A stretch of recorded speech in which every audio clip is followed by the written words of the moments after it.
And donuts. We sell donuts.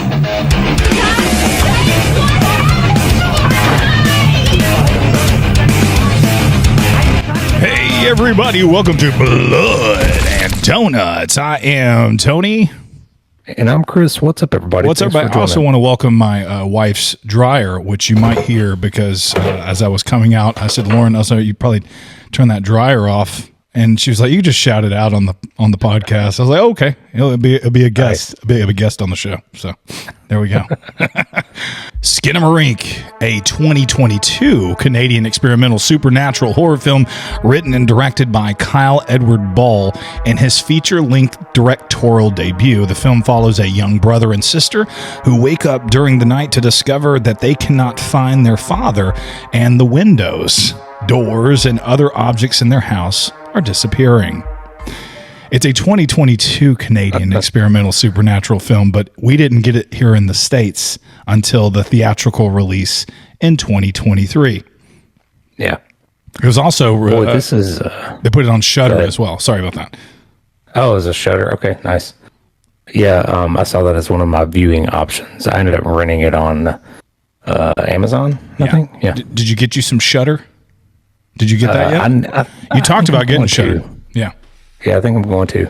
Boy, this was really experimental, huh? Yeah, this is like probably the most experimental horror film I've ever seen in my life.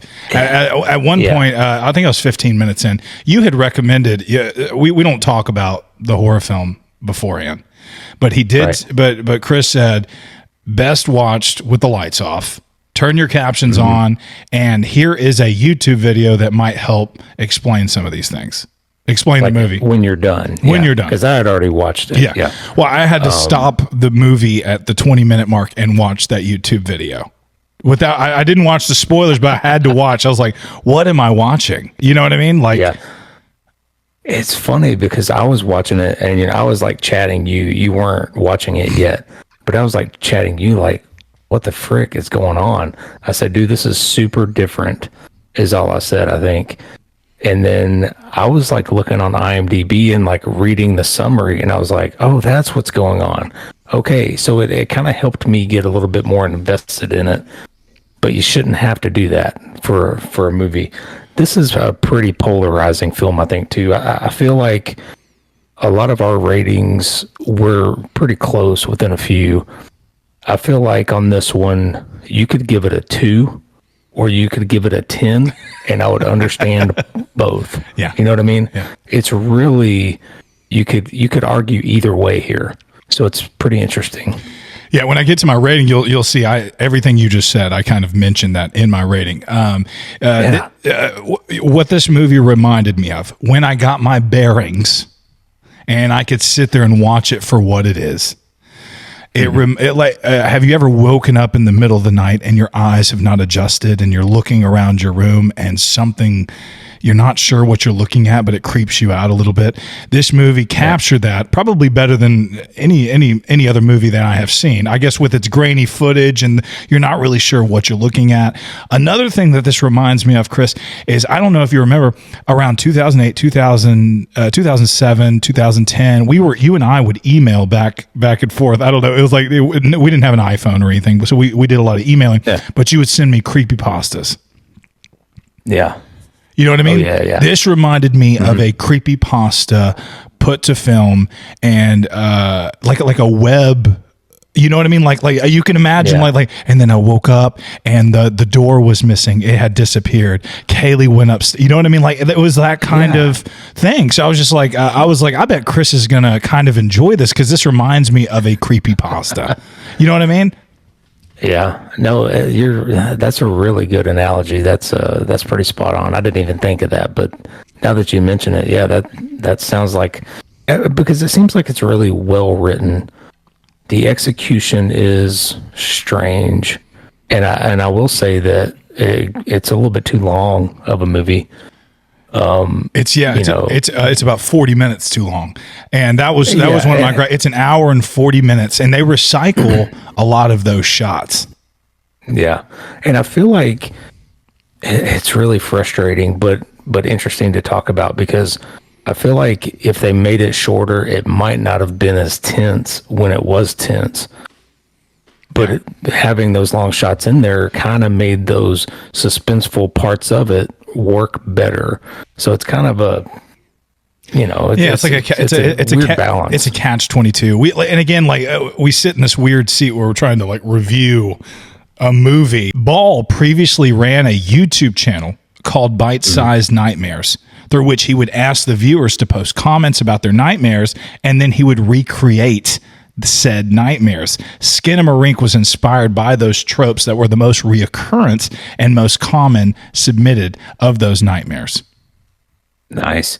Yeah, and one of the theory videos I watched was from Wendigoon, and he did a really good job of explaining this movie. Kind of put him to where it's like if you're a kid and your family, you fall asleep with your family in the living room and you wake up and no one's there.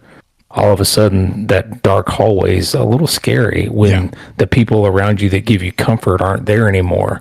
So what do you do? So it really plays into those kind of emotions. And there's only one or two maybe parts where you would maybe consider jump scare, Yeah.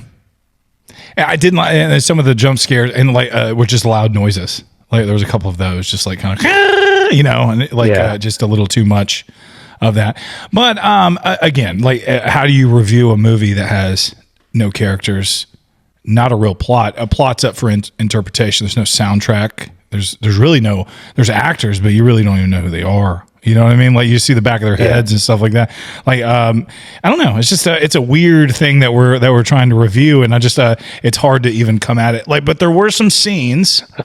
There were some scenes where I was legitimately creeped out and scared for this kid, who's trying to call 911, and we'll talk about it in the future when we go to spoilers. A couple of those scenes that were quite captivating as far as that goes, and I got a little creeped out, which is, I guess, what he was trying to do with this. Yeah, I think he executed the creepy parts pretty well. It's funny, the kid actors, right? They were supposed to have a line with profanity, but when they were trying to record them, the boy was uncomfortable saying the line, but the girl had trouble trying not to laugh. So they finally got it in 8 minutes, but they scrapped it anyway. Oh. So they never even used it. Making them kids cuss for no reason. How dare they? Right. No reason. The film cost $15,000. That's crazy. It was in theaters for one night. That's what it sounds like to me. It said it did at midnight on January 13th. And maybe I'm wrong about that, or maybe it just had a very small showing, but it made $2 million. So against a $15,000 budget, that's huge. Well, and I read that during a screening on one of an online film festival, the movie was downloaded and spread, and so it kind of went viral on TikTok and YouTube before it even released. So that might have damaged people going out to see it too, I can see that. This seems like a movie that would be downloaded and shared via the web and internet, doesn't it?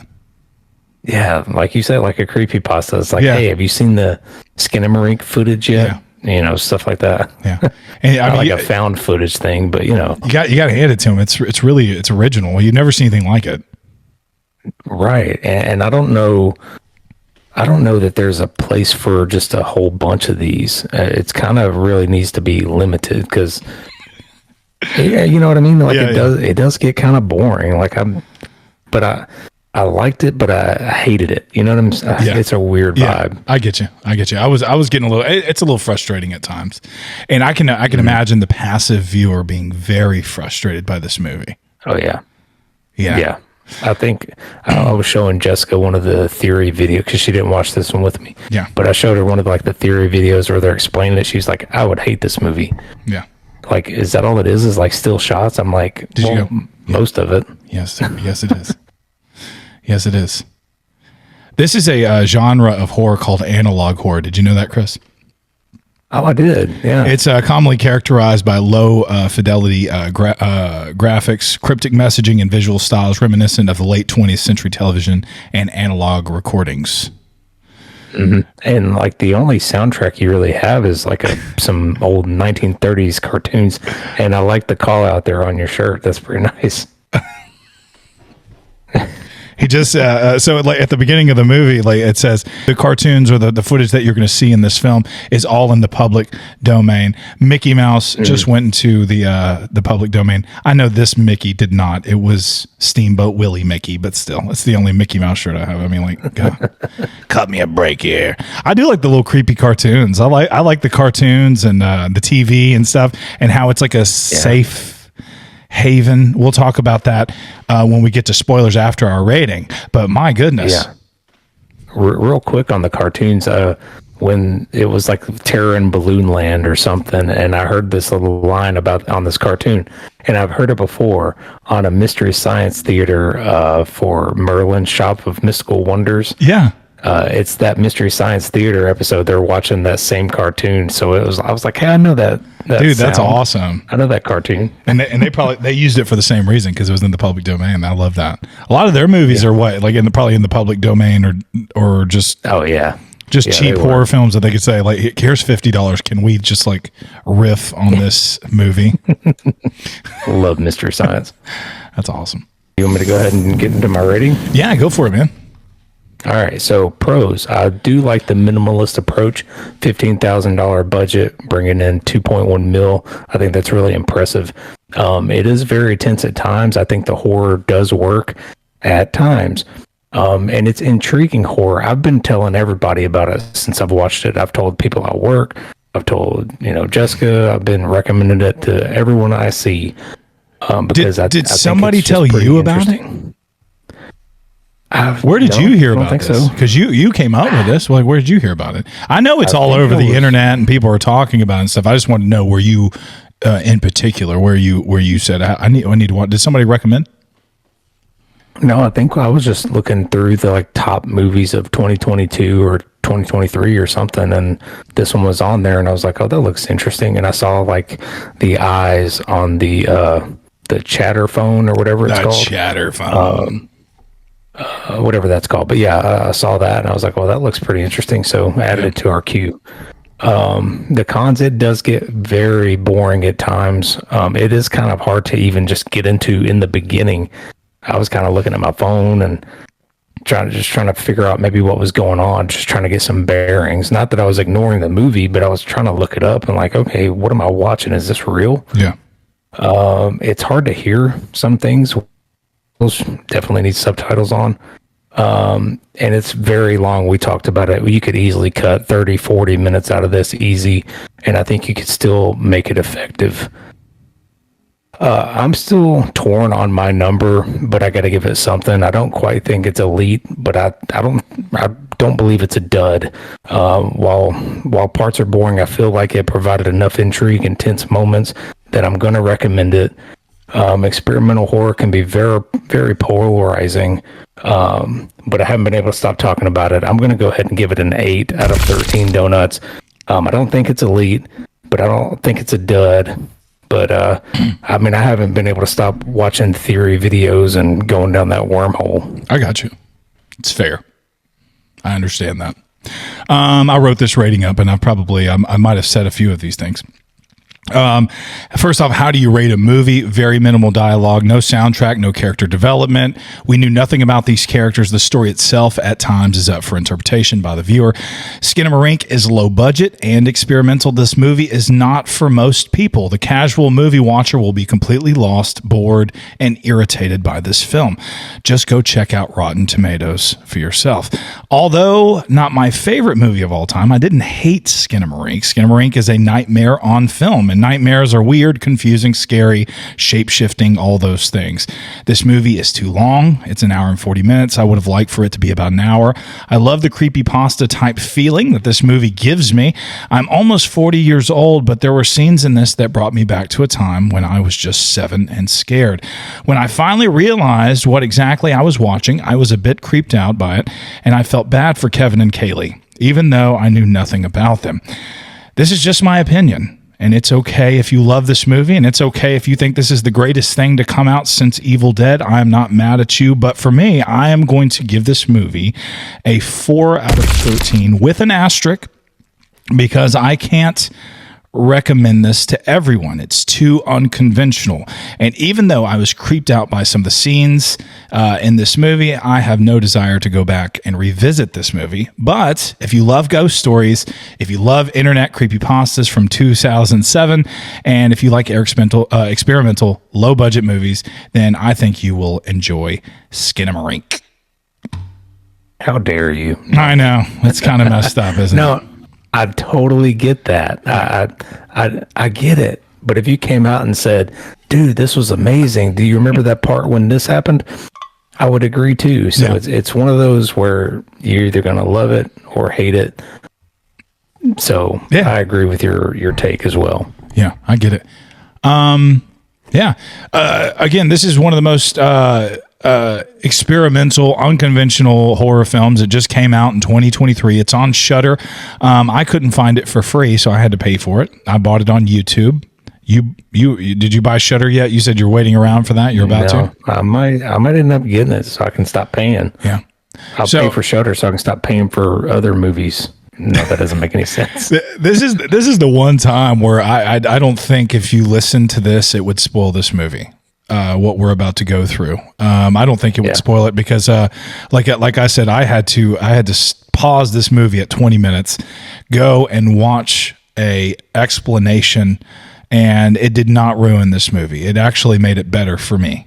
This is just me. Mm-hmm. Some of you were around when he had a YouTube channel, when Ball had a YouTube channel and he was coming out with this, and maybe you crowdfunded this, or maybe you've been following this all the way down until it's released and stuff. I did not. So I needed a little bit of help with this. So in that regard, we are about to go scene by scene to the best that we can. This is a weird movie, and we're going to discuss it. So if you haven't seen Skinamarink, now's your chance to pause this, go watch it, and then come back and discuss this with us. Here come the Let's do it. Spoils.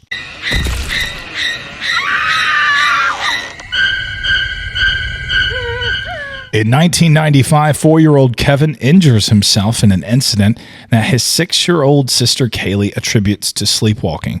Kevin is taken to a hospital and brought back home. The siblings wake up in the middle of the night to find that their father has disappeared and that the windows, doors, and other objects in their house are gradually vanishing. Kevin suggests that they sleep downstairs, where they watch cartoons on television. They awaken to find that the house is still dark. They hear an unexplained thumping noise, and they find a chair upside down on the ceiling. Kevin then suggests that their father went with mom, but Kaylee does not want to talk about their mother. Doesn't that sound like a creepypasta? It does, yeah. It really does. And so I had to type this out while you were just talking. I did not know this was 1995. It looked like the 60s. Did it not? It does say 1995 on there. Does it? Yeah, yeah. Well, I must have missed that. But if you're just looking at like the TV and the shag carpet and the setting and the furniture and stuff, it looks like the 60s. Yeah, I did see on IMDb that they were talking about goofs or whatever, and they said this film's supposed to be from 1995. The orange Lego take aparter tool was there. That didn't come out till 2011. So they're about 16 the years. Internet always wins. Yeah, man. they're about 16 years too soon on that. So I just thought that was somebody funny. Like some Lego enthusiast. Is there like, excuse me. The Lego take aparter tool did not come out till 2011. In the summer of 2011. Summer.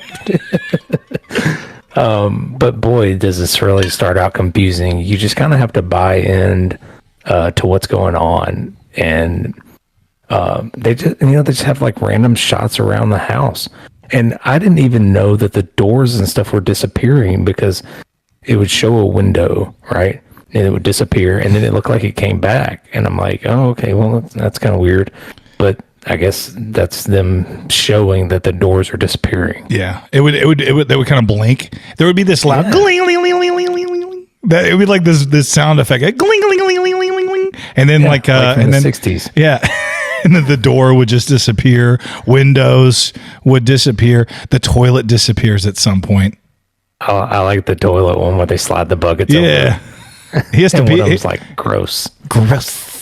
The Kevin's voice is so funny and so sweet, like a good, like he has a good lisp. That cute lisp. I remember my youngest son, he had like this where he were like, he couldn't really say an R type of deal. Yeah. And I just remember like, I was like, one day he's going to be able to say his R's and it's not going to be as cute anymore. So like he this little kid, he has that. It just shows like 4 and 6. Yeah. Yeah. Wow. And that is it. What's his name? Wendigoon. Yeah, Wendigoon. Wendigoon. Okay. Very, very informative video. I watched that as well. Mm-hmm. And at one point he says, "Oh, I realized that at their age they wouldn't be able to reach the light switches, and that's why they had to use flashlights. A 6-year-old can." At 3, they can stand on their tippy toes and flip the lights on. So I was like, I didn't know what he was talking about there. But anyway, no, it's one of them Australian light switches where it's way up there. What movie was that? Better watch out. Yeah, where the doorknobs it was are so above their head. Hello, mate. We like to put ours way up here. That way, that little blokes getting down. That way, the snakes don't get them. You know what I mean? Or the spiders. So stupid. Okay. The toilet in the downstairs bathroom disappears. On their way to the upstairs bathroom, Kaylee sees a doll on a bedroom ceiling, and Kevin ends up too frightened to use the toilet. So they decide to place 2 buckets in the downstairs bathroom. A mysterious voice calls to Kaylee from the darkness and tells her, "Come upstairs." Where she sees their father in a bedroom, he tells her to look under the bed, but she does not see anything. She then sees their mother sitting on the bed. And, all the theories out there about why doesn't Kaylee want to talk about the mom. I mean, there's all kinds of theories from the kid was dead the whole time. This is his hell or, stuff like that. Because he fell down the stairs, right? He's either in a coma or maybe he's dead. Ooh. But I don't know. Maybe the mom... I haven't heard any of these. Killed them all. Yeah, right. Like I said, man, I had to go down the rabbit hole a little bit. Yeah. But the look under the bed scene was pretty dang tense, and then nothing happens. She's like, isn't there like a closet slam or something like that? I think that's after because her dad tells her to look under the bed, and then she does, and when she comes back up, her dad's not there, but then across the bed is her mom. Yeah. And then her mom says something about, or goes to the closet. Or I think it's in this next part right here, actually. But yeah, but like you said, nothing happens, and it's like in these shots, it's like you're looking under the bed, and you're not there for just a second. Like if you were just like a kid, you just go, oh, look around, and then come back up. Yeah. It pans very slow, and it stays there, and again, it's very grainy footage, and you're kind of like you're sitting there, and it makes you like, I guess that's part of it because you're sitting there like, am I seeing something right now? Like, yeah, like is something about to jump out and scare me? Anyway, the mom's over there on the bed. You see the back of her head. A little bit later, you see this entity, whatever is in this house. I have no idea. It does take the shape of a woman because we see long flowing hair watching the TV there at the end. And so I haven't seen any theories. I was just assuming that Kaylee knew that this thing has taken the shape of her mom already at some point. I don't know. Yeah. To be honest with you, you could be right too. Yeah, and a little bit later, this thing explains to Kevin it could do anything, So it's like it has all power in this house, and what a weird freaking movie this is. I really think that the cartoons really add to the creepiness too. Like it just something about those old cartoons playing just in the background, and it just. I don't know, man. It just kind of creeps you out. Well, and Nickelodeon, like very late at night, would have like some Looney Tune, like late at night, like after Nick and Night and stuff like that. There might be some Looney Tune cartoons on like that. It just sounds like nighttime, 1995 after after dark. I don't know. It just seems after you're asleep. Maybe you wake up and those cartoons are on or something. Yeah. is this, has she already like kind of, have they made the barricade yet in the? No, not yet. room? The toilet just disappeared, and they peed in some buckets. Gross. and they went upstairs, and here we go. The mother says that she and their father love Kaylee and Kevin, and she instructs her to close her eyes before vanishing. Kaylee looks at the open closet, and she hears her mother say, "There's someone here." From the closet, she hears her mother calling her name, as well as moans of pain and bones breaking. She is startled by a hand reaching around a corner and panics. Did you see that hand?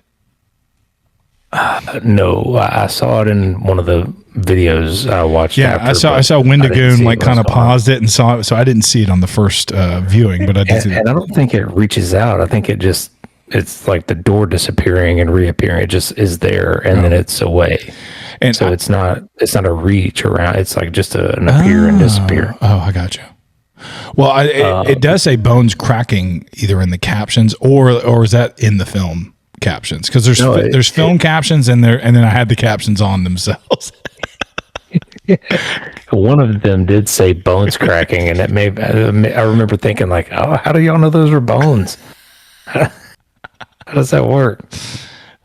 One fact about this, the recording of the sounds and the voices were done separate from the actual movie itself.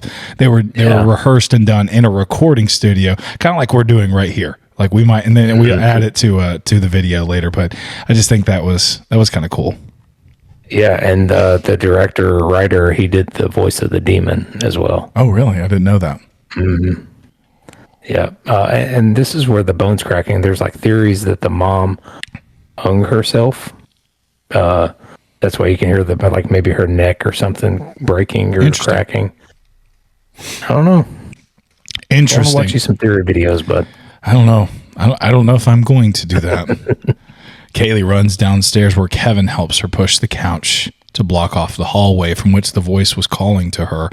When Kevin falls asleep, the voice calls Kaylee again. When Kevin wakes up, he sees that Kaylee's gone and toys and objects are suspended against the wall. The voice beckons Kevin into the basement where he sees Kaylee, who no longer has eyes or a mouth. Yeah, I would turn on a light at this point, right? I mean, you have to, you got a stool to get some food out of the kitchen. Get a stool and turn on one of them light switches, bro. Yeah. Yeah.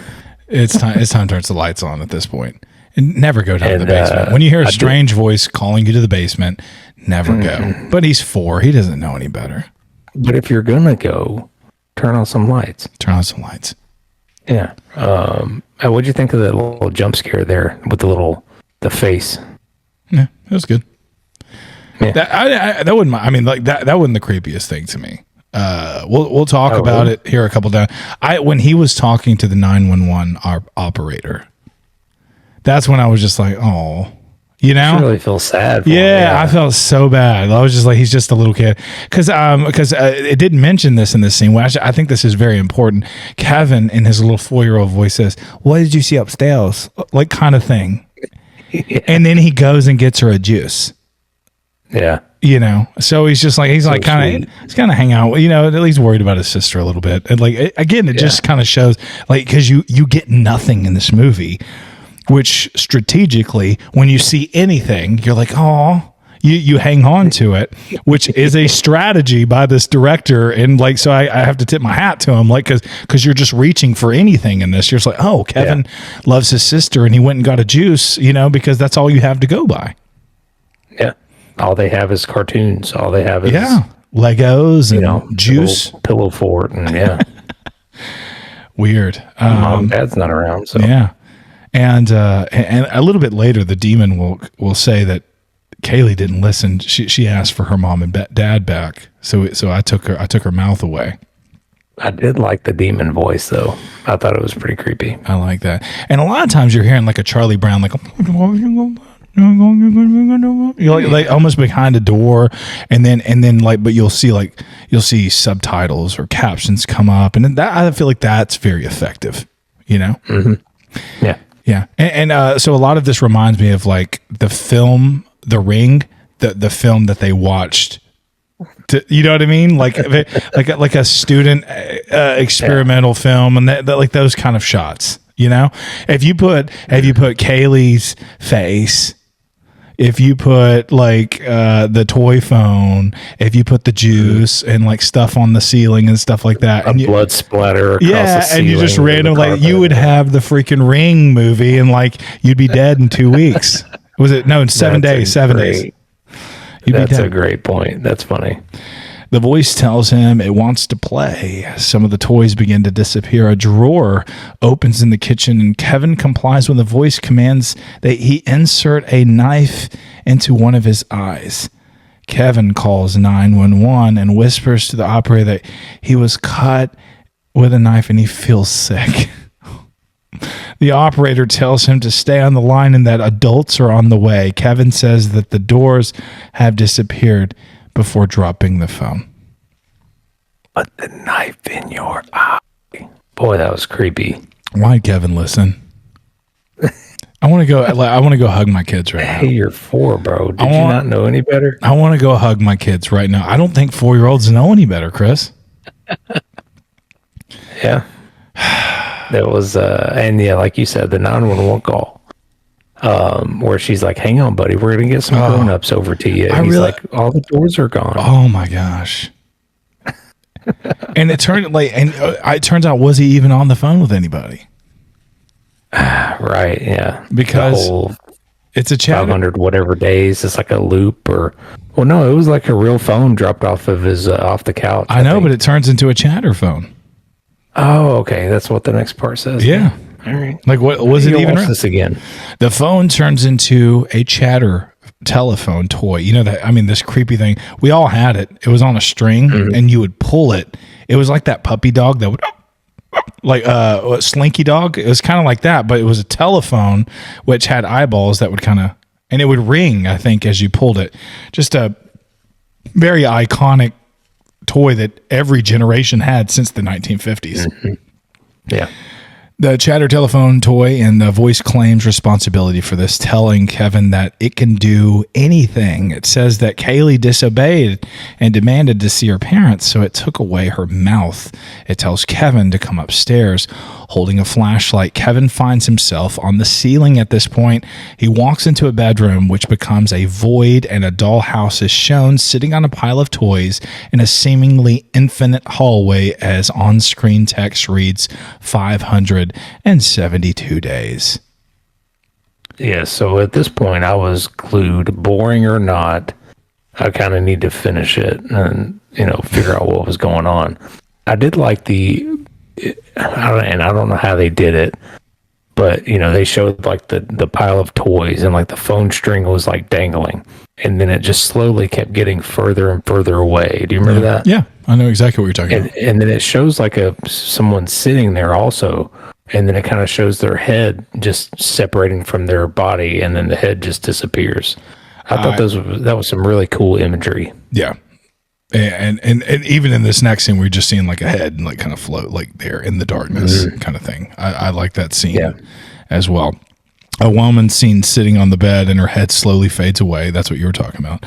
Followed by the rest of her body. Photos are shown of people, except their faces are either missing or distorted. Kevin cries out as blood spatters onto the floor, then disappears and splatters repeatedly. He asked if he can watch something happy, followed by an apparition of a door. In the dark, an unidentifiable face appears over him in his bed, telling him to go to sleep. Kevin asks for the face's name twice, but it does not respond. Yeah, so the synopsis doesn't really talk about that loop on the cartoon. Do you remember that? Yes. And I feel like that might have had something to do with the blood splatter, because it made that sound on the cartoons too. So it's almost like Kevin's in like this time loop for this many days or something like that. Is that kind of what you gathered? Yeah, I did, but I don't 100% understand it, because like, did he have to go through that death several times? You know what I mean? Like, is he having to experience those bad parts several times? Because if so, this is very frightening. Oh my goodness. You know what I mean? And again, this movie leaves those things up in the air, and you're scratching your head and you're wondering, and you're just like, what is going on? I don't know. This is a nightmare. And again, this is a nightmare on film. And the whole purpose of this movie is to cause confusion and for us to, and conversation, and for us to go back and get on the internet and Reddit and have a huge just breakdown, and like you said, go down these rabbit holes of what this film was all about. So the director did he hit his goal. This is exactly what he wanted, and we fell right into his trap, and he is the entity that we need to fight. No, okay, I'm sorry. I got a little anyway. I mean, I feel like we were in our own creepypasta with this movie.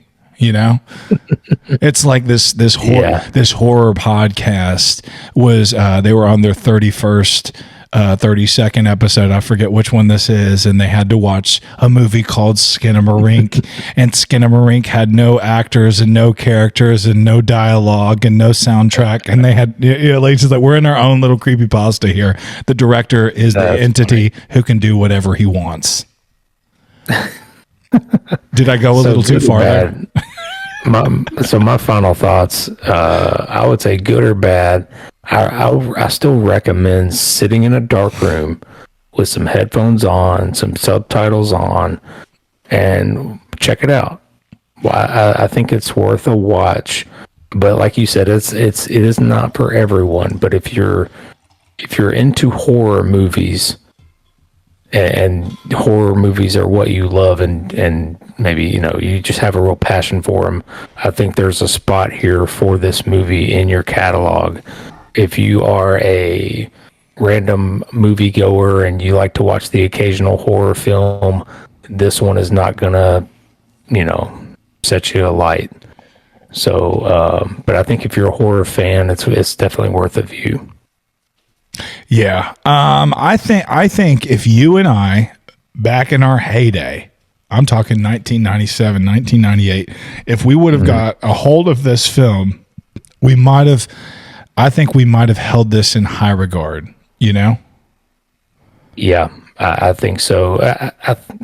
I feel like we would have had to boot up the old AOL and figure out what the heck was going on in a chat room or something, and been like, has anybody seen this thing? Like, what's going on here? At least get our bearings before we just, figured out what the heck was going on. Yeah. But back in the day, back in those days, you just needed I remember there was remember the roller coaster of love. The roller coaster of love, the original one had a scream on it, on the roller coaster, or like on the track, and they were like the model on the front of the album where she's like dripping herself in honey. She had an allergic reaction, and she ripped the skin from her legs, ruining her model career. And while they recorded this song in the studio, she busted in and was complaining. They ended up killing her, and the screams were on the recording of Roller Coaster of Love by the Ohio Players, and you can hear it as you hear the original, and it go dun dun dun dun dun dun.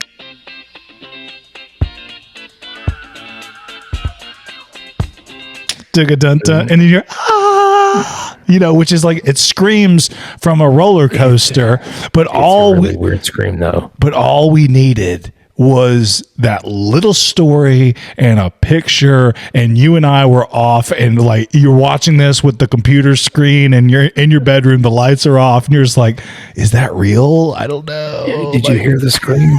It's so different than all the other screams. of Oz thing. Oh yeah.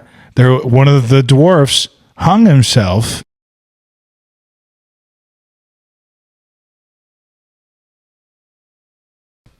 In the woods scene, you can see it clear as day. See it in the back. Unfortunately, with HD and Blu-ray, you can see that it was just an exotic bird that was on set. That's what they want you to believe. That's what they want you to believe. Oh my goodness. Hey, we got some really good bangers coming up. What do we have? No Chris? joke. What like what? We've got the 2003 Texas Chainsaw Massacre, the 2005 Amityville Horror remake, and then 5-4. That is when Tarot comes out, the new movie about some tarot cards. So that's going to be fun. I watched both of those, not Tarot. I'm going to watch Tarot with you in the movie theater. What's cool about all three of those films, if I go see Tarot, I have watched all three of those films in the movie theater. And that 2003 Amityville Horror, even the 2005 Amityville Horror was Ryan Reynolds, correct? Yep. I enjoyed that. Yeah. I'm not going to give you a rating, but I'm just saying back in the day, I haven't seen it since that day, but I loved it back then. On the reviewing, I wonder how much I'll like it. The 2003 Texas Chainsaw Massacre was amazing. I've seen that one pretty recently. And then you got Jessica Biel. That's Justin Timberlake's wife. She's in that. You got what's the guy's name who was on Full Metal Jacket? Oh, I don't remember his name.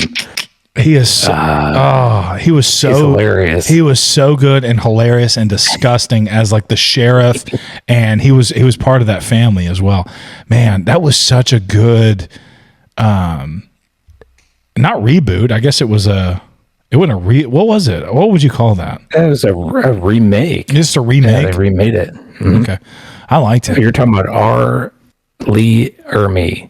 Yes. That is his name. Yes. He was so good in that movie. I love that movie. Call me old fashioned. I like the original too.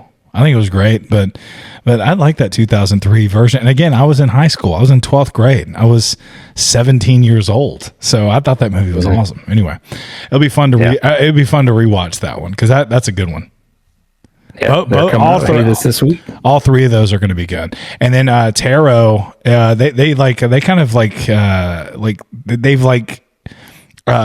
they say it's like a 13 ghost type of thing, like the tarot cards. Like I really don't know. It seems like the previews, like whatever's on that tarot card, you're getting a ghost that is like that tarot card, which is going to be kind of cool in that regard. We saw previews for Tarot back when we watched Night Swim in January, so it's going to be. We've been looking forward to that one for a minute. Yeah, I hope it's good, man. Is that a Blumhouse? God, I don't know. It might be. I don't know. We'll see. Anyway, it'll be fun. Yeah. I like going to the movies. I like going to see bad movies too. If you're in the movie theater, you're just going to have fun. Popcorn. I love popcorn. I mean, come on. Guys, thank you for watching. Go watch our other videos, man. Go watch our other videos. See ya.